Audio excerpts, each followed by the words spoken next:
musyrik, kafir, bid'ah, TBC. Paling depan, aku diri paling depan. Paling depan, aku diri paling depan. Mereka panggil aku jenderal. Mereka panggil aku jenderal. Bismillahirrahmanirrahim. Alhamdulillahirabbil alamin, hamdan yuafi ni'amahu wa yukafi mazidah. Allahumma salli ala sayyidina Muhammadin salatan tuwassi'u biha 'alaina al-arzaq wa tuhassinu biha al-akhlaq wa ala alihi wa sahbihi wa sallim. Rabbi awzi'ni an ashkura ni'mataka allati an'amta 'alayya wa 'ala walidayya wa an a'mala salihan tardahu wa adkhilni bi rahmatika fi ibadikas salihin. Virus Wahabi sangat berbahaya.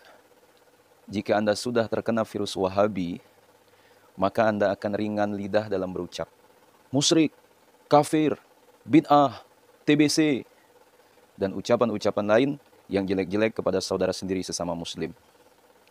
Nah, jika Anda mengenali gejala-gejala terkena virus Wahabi dalam pikiran Anda, segera obati.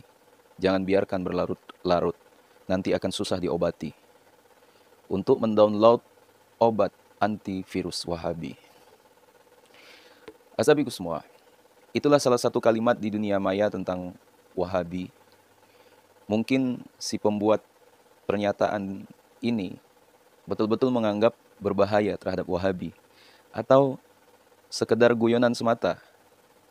Namun bagi saya sendiri, ya, pemikiran atau ajaran Wahabi tidak berbahaya. Karena memang ditegakkan di atas argumen atau hujjah yang rapuh, bak sarang laba-laba. Sekalipun tidak berbahaya dari aspek kekuatan hujjahnya, akan tetapi dari aspek sosial, ya, dari aspek sosial, para penganut Wahabi ini sering membuat statement yang sangat mudah menyulut dan menyeret konflik masyarakat. Untuk alasan yang terakhir, saya perlu mengemukakan prinsip awal yang harus dipegang oleh setiap muslim. Prinsip pertama tentang persatuan. Ya. Sudah seharusnya kita sebagai umat Islam mengutamakan persatuan.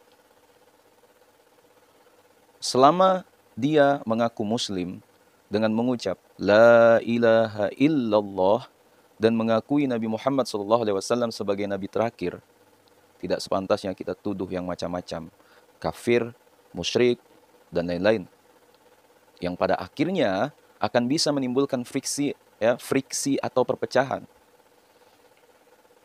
Kita harus menyatakan muak, ya, dengan perpecahan umat Islam.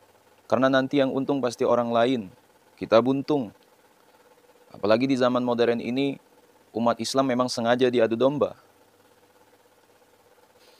Prinsip kedua, jangan mudah mengumbar tuduhan yang enggak-enggak.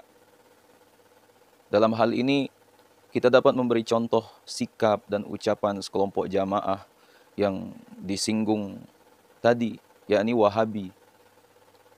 Kelompok ini sering mengklaim truth claim, ya, mendaku atau mungkin sekedar mengaku-ngaku sebagai pihak yang selalu berada di rel kebenaran, selalu memegang teguh Al-Quran dan belajar di bawah sinaran sunnah Rasul.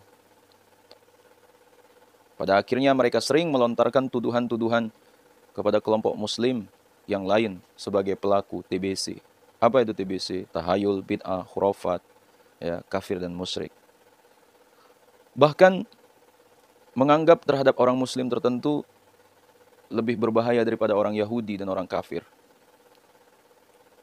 Asabiku semua, mereka memang usil, sirik, sok tahu, sok alim, dan suka iri, sehingga sering mempermasalahkan tradisi masyarakat muslim di Indonesia, seperti contohnya maulid Nabi, haul ulama, tahlilan, ya, dibaan, ziarah kubur, kunut subuh, rotiban, tawasul, menghadiahkan pahala kepada orang yang sudah meninggal, doa berjamaah, zikir keras berjamaah, bersalaman sesudah sholat, dan lain sebagainya.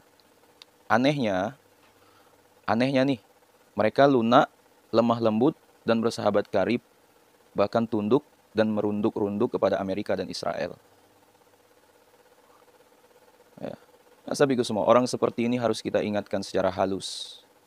Tapi kalau tidak bisa, perlu diingatkan dengan pukulan, ya, yang agak keras, dengan diajak berdiskusi maksudnya, ya, dan berdebat secara ilmiah. Ya. Makanya benteng terbaik, ya, untuk menghadapi mereka adalah dengan mengkaji secara serius, ya, terhadap model berpikir dan argumen mereka. Inilah kewajiban, atau paling tidak sangat dianjurkan kepada para santri, remaja dan pemuda, bahkan para tetua Nahdliyin untuk melakukannya. Sehingga kita tidak mudah gagap atau bingung, rendah diri dan merasa bodoh ketika berhadapan dengan kelompok Wahabi. Ya, tidak ada alasan bagi kita semua untuk malas membaca. Ya.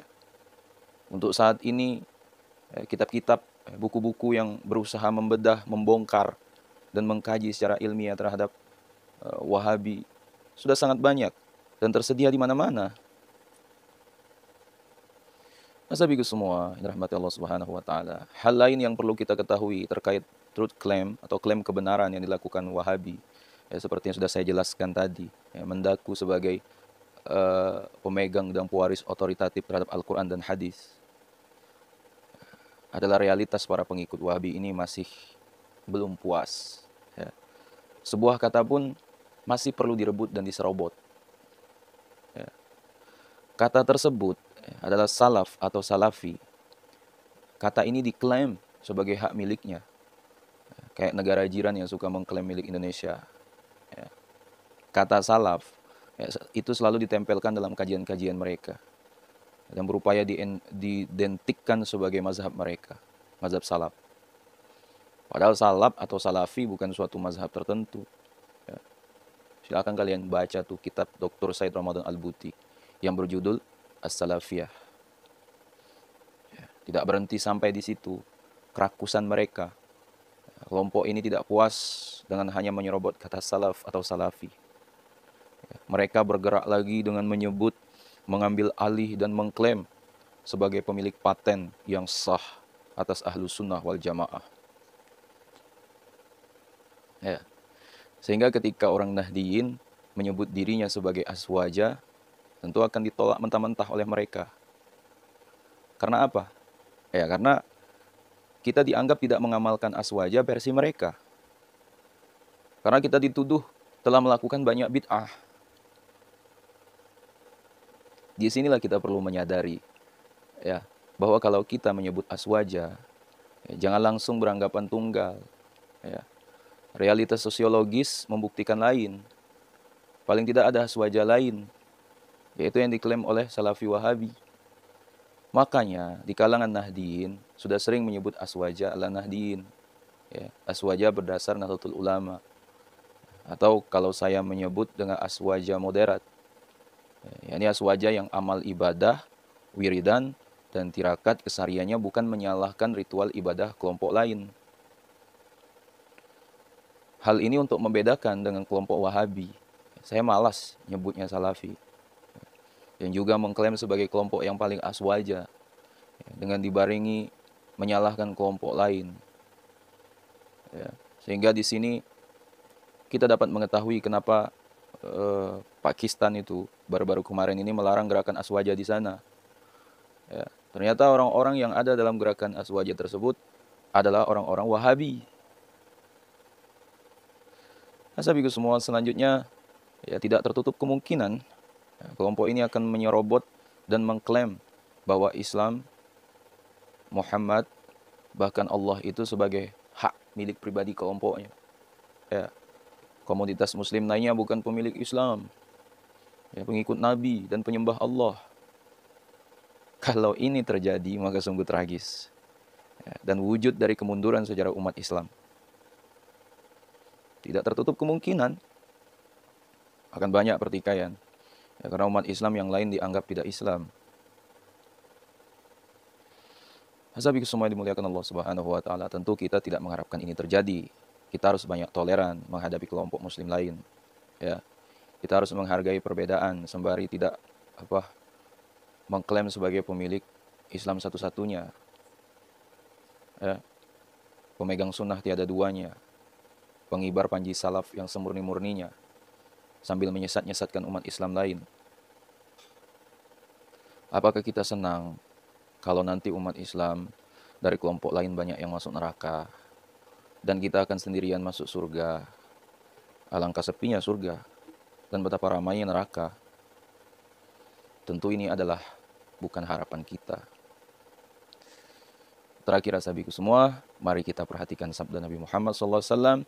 Sayakhruju qaumun fi akhiriz zamani ahdatsul asnani sufahaul ahlami yaquluna min khairi qaulil bariyati la yujawizu imanuhum hanajirahum yamruquna minad dini kama yamrukus sahmu ya, minar ramiyati fa ainama laqitumuhum faqtuluhum fa inna fi qatlihim ajran liman qatalahum yaumal qiyamah.